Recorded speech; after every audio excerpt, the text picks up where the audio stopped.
पता है, कभी कभी कोई कोई चीज़ ना तुम्हारी किस्मत के लिए लिखी नहीं हुई थी।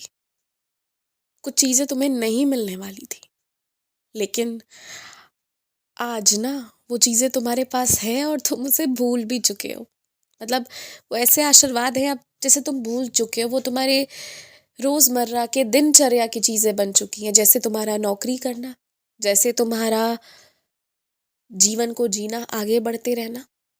कुछ चीज़ें एक जगह तक लिखी हुई थी एक तरीके से, फिर उसके आगे वो उस तरह से नहीं लिखी हुई थी, उतने सुंदर तरीके से नहीं लिखी हुई थी जैसा आज तुम्हें मिली है।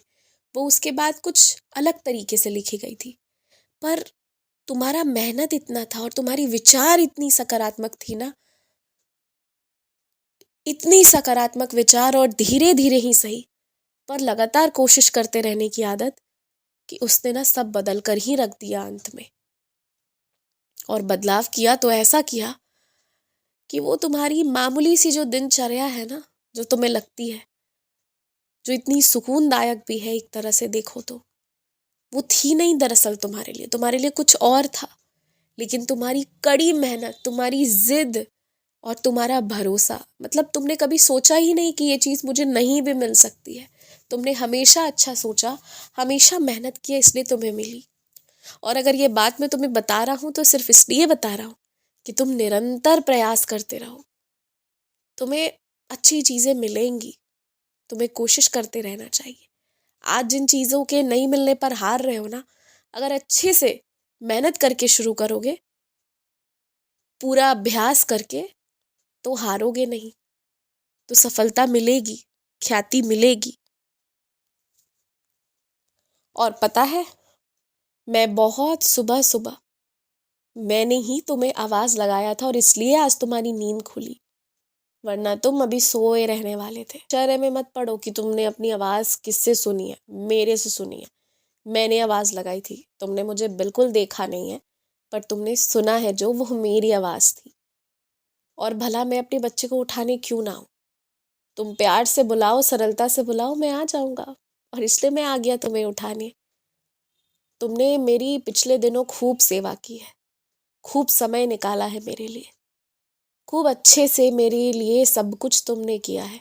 चाहे मेरी पालकी का व्यवस्था करना हो, चाहे फूल मालाओं की व्यवस्था करना हो, या मेरे लिए अपनी ज़रूरी कामों को त्यागना हो, चाहे मुझसे बैठकर बातें करने के लिए दुनिया की बातें छोड़ दी हो, पर तुमने खूब ध्यान दिया है मेरे ऊपर। और मैं बहुत खुश हूँ। इससे ज़्यादा कोई मेरे लिए कुछ नहीं करता जितना तुमने किया है। बहुत खुश हूँ मैं। तुम शिरडी आना ज़रूर। तुम्हें मैं बुला रहा हूँ। तुम्हें शिरडी बुला रही है, तुम्हें मैं बुला रहा हूँ, इसलिए तुम आना। तुम्हें पहले से भी ज़्यादा सुकून मिलेगा, तुम्हें पहले से भी ज़्यादा अच्छा लगेगा। लेकिन तुम शिरडी ना किसी छुट्टी वाले दिन आना। और अभी 2 महीने मैं नहीं कह रहा, 2-3 महीने रुक जाओ, फिर उसके बाद तुम आना। पूरे परिवार को लाना और मत सोचना ज़्यादा कि कितने पैसे लगेंगे।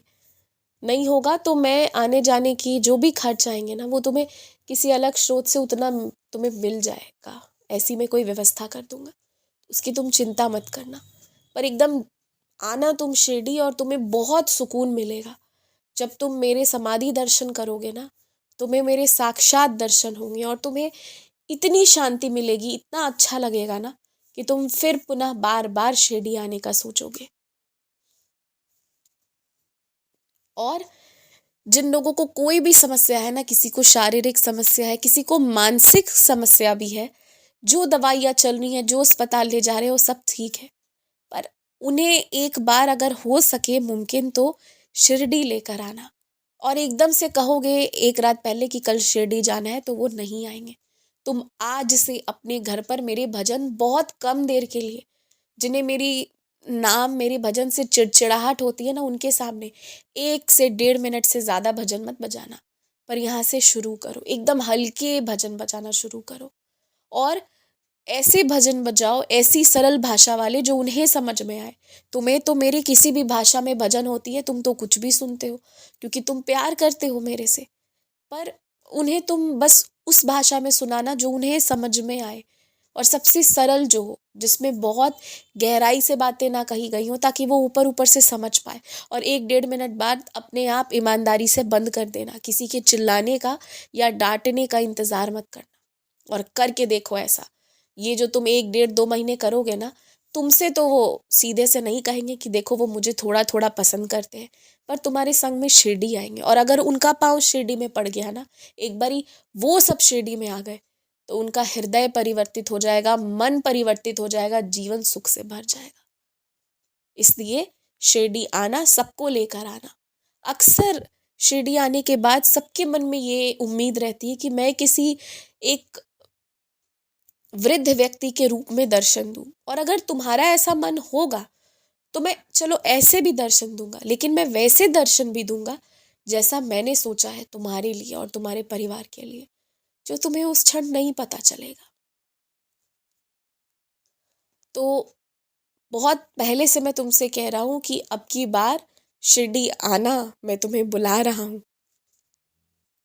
खूब खुश रहो, मुस्कुराते रहो, हंसते रहो, खिलखिलाते रहो।